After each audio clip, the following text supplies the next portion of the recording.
Welcome to the Daily Vibecasting. Let's get into it. Okay, buckle up, folks, because we are diving straight into the absolute fire hose that is X today, what's trending right now. Yeah, forget the deep analysis. This is pure buzz. Exactly. We're not doing long reads here. We're ripping through the essential vibes, pulling out what matters, and boom, on to the next. Rapid fire reaction. That's the plan. And we're reading these posts straight up so you hear it directly, giving credit where it's due. Let's go. All right, what's first? The timeline's buzzing, like you said. So many different threads happening all at once. It's like trying to drink from, Niagara Falls, as you put it. Let's see what we catch. Okay. First up, always gets people talking. Self-driving tech. At Chamath posted, that's Chamath Palihapitiya, the VC guy. Oh, yeah, I know the name. What's he saying? He wrote, "Can confirm FFD is awesome. For the past 2 months in our own car, we now just get in, put in the destination, and turn on FSD. Direct experience. Yeah, and he follows up. It's changed my mood when I drive. More relaxed, less feeling I'm distracted. So that's a pretty strong positive take. Definitely. And coming from someone like him who's, deep in the tech world, it carries some weight. It makes it feel more real than just a demo reel. Right. Suggests actual, daily usability. Okay, next. Bit of a look back, maybe. At NatCon 2022 posted this. Okay. Well, it's been nearly 5 years. I'm sure Freedom GA is a paradise now. And there's a link. Now, for people who might not remember, Refresh our memory. the Freedom Georgia Initiative. It launched back in 2020. Big headlines at the time. 19 black families trying to start a pro-black city. Right, I remember that now. Very ambitious project. Yeah, and this post, well, it kind of hints maybe that things haven't exactly gone to plan. The lack of updates. It implies things might have stalled out, which honestly isn't surprising for such a massive undertaking. Community building on that scale is incredibly hard long-term. True. Takes more than just the initial buzz. Okay, let's flip completely. High finance. Always a fun topic. At Didi Ditas, who's a VC over at Menlo Ventures, dropped this little nugget. All right, lay it on us. Jane Street and Citadel made $20 and $10 and $10 in trading revenue last year, with 2,500, 3,000 employees benefiting from market volatility. Whoa. Okay, those are huge numbers. Yeah. 20 billion and 10 billion. Yeah. And then the kicker. At 65% net income, that's $1.54 meters per employee a year. Wow. Per employee. Insane. Right. And he adds, I still think algorithmic trading is risk-adjusted the best way to make money. Just casually. Well, I mean, with numbers like that, it really just shows the sheer power of advanced tech and hyper-specialized skills in finance today. Totally. Okay, different vibe entirely. Health and fitness. For anyone dealing with back issues. Yeah. At Knees Over Toes posted this. The seated deadlift is the most underrated long-term lower back exercise, in my opinion. And he says there's a thread explaining his theory on the lower back pain epidemic. Interesting. The seated deadlift, focusing right on strengthening that lower back. Yeah, seems like his whole thing is about flexibility and strength for pain relief. It fits that trend, right? Specific exercises for specific problems rather than just generic advice. Might be worth checking out for some people. Could be. All right, now for some internet gold. Or maybe financial confusion humor. Huh. Let's hear it. Ed Austin, the Lambda School founder, he posted this. I took out $73,280 in student loans and made interest-only payments like clockwork for 15 years. Yep. Okay. Sounds responsible. Now they're telling me I somehow still owe $73,280. How is that possible? And he puts a question mark. Oh, boy. Yeah, that's how interest only works. You weren't touching the principal. Exactly. It's satirical, obviously, but man, it hits home. Especially with, student loan collections starting up again. It's a critical thing to understand. Definitely. A funny way to highlight a really common and kind of painful misunderstanding about loans. For sure. Okay, big picture economics now. Yep. Gavin Newsom, governor of California, posted, California is now the 4th largest economy in the world. And he linked to the source. 4th largest. Wow. Bigger than... Who'd they pass? Germany. Apparently so. That's a pretty significant statement about California's economic muscle. No kidding. That's huge news on the global stage. Right. Okay, from global economies to specific companies. At Porter Stans Gulp was talking about Philip Morris. The tobacco company, what about them? He posted, Philip Morris PM has created more profits for investors than any other company in the history of capitalism. Bold claim. Whoa, really? More than anyone. That's what he says. And he continues, most people know why the company's doing so well now, Zinn, but they don't understand how KM works. Let me show you. Then there's the thread. Zin. The nicotine pouches. So he's saying that's driving massive profit. Seems like it. Suggests they made a really successful pivot from traditional cigarettes, adapting to, changing tastes and regulations. Fascinating business case study, probably. Okay, what's next? Something less fortunate in the oof, that hurts category. Pix on Chain shared this. Uh-oh. Imagine spending $1.25's mess on a rare NFT, come back 3 years later, and the image is just gone. Comes with a link. Oh, no. $1.25 million.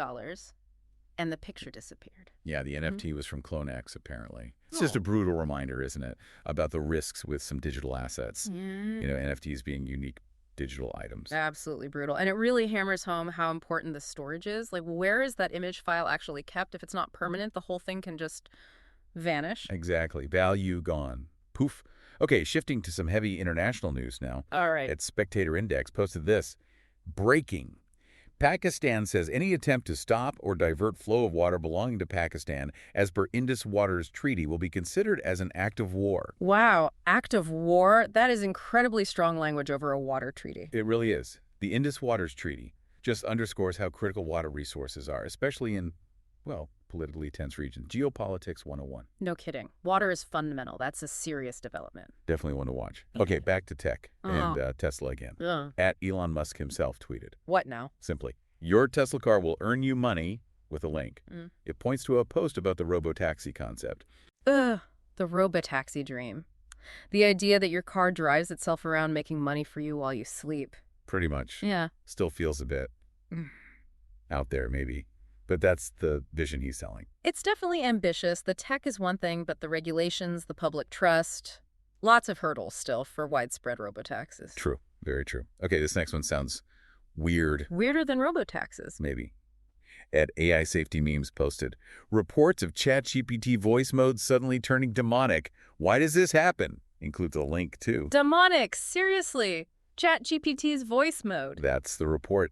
Makes you think a bit about how unpredictable these advanced AIs can still be, right? Yeah, demonic is certainly unexpected behavior. It really highlights, the complexities we're dealing with and why safety and understanding these things is so important. It's still early days in some ways. Definitely feels like it sometimes. Okay, staying with tech but moving to privacy. The browser at Brave. Yeah, the privacy-focused one. They're calling out Google. They posted, users can't trust Google. Google has lied repeatedly to Chrome users about plans to protect their privacy. This week, it broke yet another promise.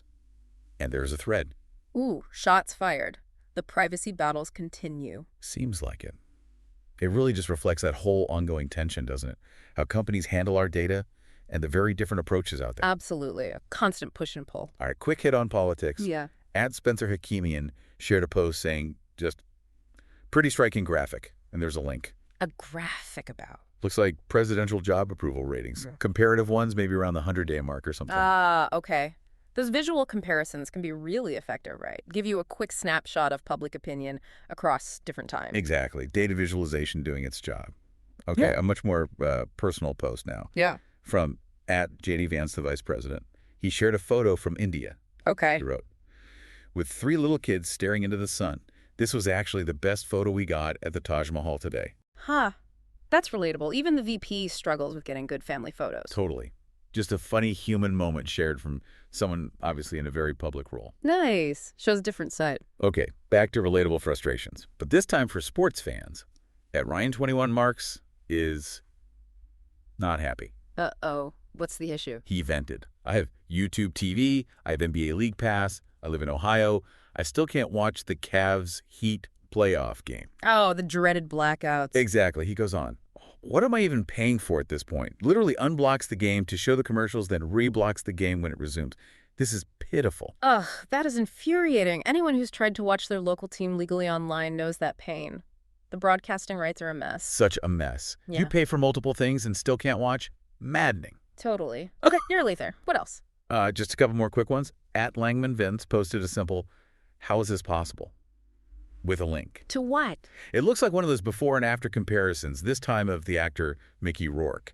Yeah, his appearance has changed quite a bit over the years. Those always get people talking. For sure. Lots of speculation usually follows posts like that. Right. About time, life choices, surgery, all that stuff. Yep. And finally, one last one. Kind of speculative. Go on. At Mine got Niles posted.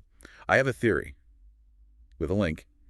Seems like they're trying to connect Jordan Peterson's hair loss treatment to potential mental health effects. That sounds like a pretty big leap, connecting hair loss treatment to mental health. Yeah, it seems like a theory someone's floating out there. Definitely unproven, just an idea someone put on X. Right. And it's important to remember stuff like that is just speculation. Shows how people try to connect dots online, sometimes without much evidence. But interesting, the kinds of theories that pop up. Very true. And that, folks, is the super fast rundown. Daily vibe casting, bringing you what's buzzing on X right now. It's definitely a whirlwind out there. So much happening. Absolutely. Hopefully you caught some key conversations, got the gist of what's trending. If anything caught your ear, hey, go dive deeper yourself on X. Explore the threads. Yeah. Now, here's something to chew on. With this constant flood, this fire hose of info flying around, how do you actually decide what's worth paying attention to? What makes something cut through the noise for you? Good question. Something to think about. Catch you next time.